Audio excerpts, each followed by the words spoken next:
अनोखी टोपी का आगमन। एक समय की बात है, उलझनपुरा नामक एक छोटे से गांव में, जहां के लोग सीधे साधे थे, लेकिन अक्सर छोटी छोटी बातों पर बहुत ज्यादा सोचने लगते थे। गांव के मुखिया थे लाला भोलानाथ, जो अपने नाम के विपरीत हर बात में एक जटिल समझदारी ढूंढने की कोशिश करते थे। एक दिन गांव के सबसे आलसी और गप्पी व्यक्ति काका टेढ़ालाल शहर से एक अजीब सी टोपी लेकर लौटे। वो टोपी चमकीले लाल रंग की थी, जिसके ऊपर एक छोटा सा पीला पंख लगा था और किनारे पर 3 छोटी घंटियां टंगी हुई थीं। ये टोपी किसी भी सामान्य टोपी से बहुत अलग थी।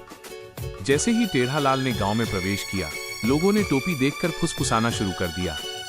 भोलानाथ ने टेढ़ालाल को रोका और अपने चेहरे पर ज्ञान का भाव लाते हुए पूछा, अरे टेढ़ालाल, यह क्या विचित्र वस्तु सिर पर धारण की है? यह टोपी मात्र नहीं है, इसका कोई गहन अर्थ होना चाहिए। बताओ, इस टोपी का वास्तविक उद्देश्य क्या है?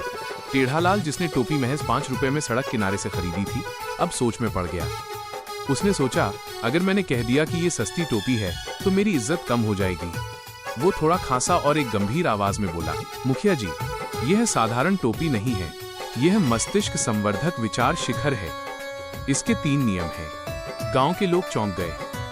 अध्याय 2-3 मूर्खतापूर्ण नियम। टेढ़ालाल ने आत्मविश्वास से टोपी के 3 नियम बताए। पहला नियम, शून्य आवाज का चिंतन। जब मैं ये टोपी पहनता हूं तो मैं किसी से बात नहीं कर सकता। अगर मैंने बात की तो मेरे सारे विचार हवा में उड़ जाएंगे और टोपी की शक्ति नष्ट हो जाएगी। दूसरा नियम, मुंडी हिलाने का रहस्य। मैं सिर्फ अपनी गर्दन हिलाकर जवाब दे सकता हूँ। अगर मैं हाँ कहना चाहता हूँ तो मैं एक बार तेजी से गर्दन हिलाता हूँ, अगर नहीं कहना है तो 2 बार धीरे से। तीसरा नियम, आँख का संतुलन माइनस। टोपी के चमत्कारी विचारों को संतुलित रखने के लिए मुझे हर 5 मिनट में अपनी बाईं आँख को 3 बार झपकाना पड़ता है। भोलानाथ मुखिया ने तुरंत घोषणा कर दी, वाह, यह टोपी जरूर शहर के किसी बड़े दार्शनिक या वैज्ञानिक ने बनाई होगी। टेढ़ालाल अब मूर्ख नहीं रहा, वो चिंतन कर रहा है। और बस यहीं से उलझनपुरा में मूर्खता का सिलसिला शुरू हुआ। अध्याय 3, गर्दन हिलाने की महामारी। अगले कुछ हफ्तों तक टेढ़ालाल गांव में घूमता रहा, टोपी पहने हुए, और हर कोई उससे सलाह लेने आता। किसान रामू आया और पूछा, काका, इस बार धान की खेती करूं या गेहूं की? टेढ़ालाल ने टोपी पहनी, शून्य आवाज का चिंतन किया और एक बार तेजी से गर्दन हिला दी। हाँ का मतलब शायद धान के लिए। रामू तुरंत धान की तैयारी में लग गया। हलवाई छगनलाल आया और पूछा, जलेबी में शक्कर ज्यादा डालूं या कम? टेढ़ालाल ने टोपी पहनी, शून्य आवाज का चिंतन किया और 2 बार धीरे से गर्दन हिला दी। नहीं का मतलब शायद कम डालने के लिए। छगनलाल ने कम शक्कर की जलेबियां बनाई, जो ज्यादातर लोगों को पसंद नहीं आई। शादी का मामला। एक पिता अपनी बेटी की शादी के लिए लड़का पूछने आया। उसने पूछा, क्या ये लड़का मेरी बेटी के लिए सही रहेगा? टेढ़ालाल ने टोपी पहनी, चिंतन किया और बीच में ही बाईं आंख 3 बार झपका दी। नियम 3। इससे उसका गर्दन हिलाने का तालमेल बिगड़ गया और उसने 3 बार बेतरतीब ढंग से गर्दन हिलाई। पिता ने सोचा, इसका मतलब है थोड़ा हाँ और थोड़ा नहीं, यानी लड़का अच्छा है पर दहेज ज्यादा मांगना पड़ेगा। पूरा गांव टेढ़ालाल के इशारों पर चलने लगा। हर कोई उसके मुंडी हिलाने का अलग अलग मतलब निकालने लगा। किसी ने सोचा 1 बार हिलाना यानी 1 किलो, किसी ने सोचा 2 बार हिलाना यानी आज काम मत करो। गांव में अजीबोगरीब घटनाएं होने लगी, सभी टेढ़ालाल की शांत और मूर्खतापूर्ण सलाह के कारण। अध्याय 4, ज्ञानी का आगमन। एक दिन गांव में एक वास्तविक ज्ञानी व्यक्ति बाबू शिवनारायण आए। वो एक साधारण से दिखते थे। उनके पास न कोई चमकीली टोपी थी, न कोई अजीबोगरीब नियम। वो बस तर्क और सीधी बात में विश्वास रखते थे। जब शिवनारायण ने गांव की स्थिति देखी, माइनस हर कोई टेढ़ालाल के गर्दन हिलाने के इशारों को समझने में व्यस्त था और गांव में आधे अधूरे काम हो रहे थे, माइनस तो उन्हें अजीब लगा। वह सीधे मुखिया भोलानाथ के पास गए। मुखिया जी, ये सब क्या हो रहा है? वो आदमी चुप क्यों है और केवल इशारे क्यों कर रहा है? शिवनारायण ने पूछा। भोलानाथ ने गर्व से सीना फुलाया और टोपी के 3 गहन नियमों को समझाया। टेढ़ालाल अब महान ज्ञानी है, वो अपनी मस्तिष्क संवर्धक विचार शिखर टोपी के कारण चिंतन कर रहा है।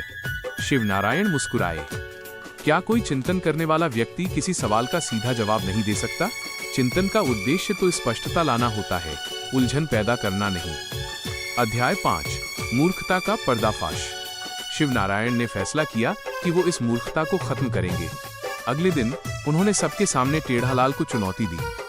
ओ ज्ञानी टेढ़ालाल, शिवनारायण ने जोर से आवाज लगाई, मैं तुम्हारा बहुत सम्मान करता हूँ, लेकिन मैं एक बहुत ही जरूरी बात पूछना चाहता हूँ।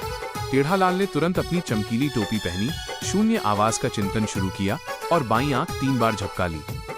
शिवनारायण ने एक बड़ा सा पत्थर उठाकर टेढ़ालाल के सामने रखा और पूछा, महाज्ञानी, ये जो पत्थर तुम्हारे सामने रखा है, क्या ये कल रात तुमने चोरी किया था? हाँ या ना? एक बार गर्दन हिलाओगे तो हाँ, और 2 बार हिलाओगे तो ना। ये सवाल सुनते ही टेढ़ालाल के चेहरे का रंग उड़ गया। 1. अगर वो एक बार तेजी से गर्दन हिलाता हाँ, तो गांव वाले उसे चोर समझ लेते। 2. अगर वो 2 बार धीरे से गर्दन हिलाता नहीं, तो मुखिया कहते कि उसने नियम तोड़ा, क्योंकि चोरी करना तो नहीं ही होता है, पर टोपी के नियम के अनुसार नहीं का जवाब देना भी नहीं होता। टेढ़ालाल पूरी तरह से फंस गया। उसे महसूस हुआ कि यदि वो सच में जवाब नहीं देगा तो वो चोर कहलाएगा। अंततः चोर कहलाने के डर से टेढ़ालाल ने टोपी को जमीन पर फेंका और जोर से चिल्लाया, अरे नहीं, मैंने चोरी नहीं की। ये टोपी सिर्फ 5 रुपए की है और मैं चुप इसलिए था ताकि मुझे काम न करना पड़े। पूरा गांव एकदम शांत हो गया। मुखिया भोलानाथ का मुंह खुला रह गया। उन्होंने अपनी जटिल समझदारी पर तुरंत शर्म महसूस की। अध्याय 6, मूर्खता से मिली सीख। शिवनारायण मुस्कुराए और गांव वालों से कहा, देखा आप सबने, जिस चीज का कोई तर्क या अर्थ न हो, उस पर आंख मूंदकर विश्वास करना ही सबसे बड़ी मूर्खता है। ये टोपी महज एक कपड़ा है, लेकिन आपकी अति समझदारी ने इसे चमत्कार बना दिया। ज्ञान टोपी में नहीं होता, ज्ञान सिर में होता है, और उस ज्ञान का इस्तेमाल करके सीधी बात करना सबसे बड़ी समझदारी है। टेढ़ालाल की टोपी ने आपको उलझन दी, जबकि ज्ञान स्पष्टता देता है। टेढ़ालाल ने अपनी 5 रुपए की टोपी वापस उठाई, लेकिन उसे सिर पर पहनने की बजाय उसे मोड़कर अपनी जेब में रख लिया। उस दिन के बाद उलझनपुरा के लोगों ने जटिल चीजों के पीछे भागना बंद कर दिया। उन्होंने सीखा कि सीधा सवाल और सीधा जवाब टेढ़े मेढ़े इशारों से कहीं ज्यादा बेहतर होता है।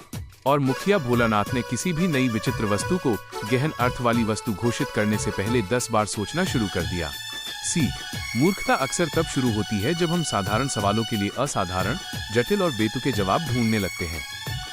YouTube वीडियो स्क्रिप्ट के लिए सुझाव। वीडियो का नाम 5 रुपए की टोपी ने गांव को बनाया पागल। मूर्खता का ज्ञान। Voice over. आप कहानी के प्रत्येक अध्याय को मेरी आवाज या किसी AI वॉइस में बदल सकते हैं। विजुअल्स। प्रत्येक अध्याय के लिए उपयुक्त AI जनरेटेड इमेज का उपयोग करें। अध्याय 1, टेढ़ालाल की अजीब टोपी। अध्याय 2, नियम बताते हुए टेढ़ालाल, ग्राफिक्स में 3 नियम दिखाइए। अध्याय 3, किसान और हलवाई गर्दन हिलाने का मतलब निकालते हुए। अध्याय 4, ज्ञानी शिवनारायण का साधारण चेहरा।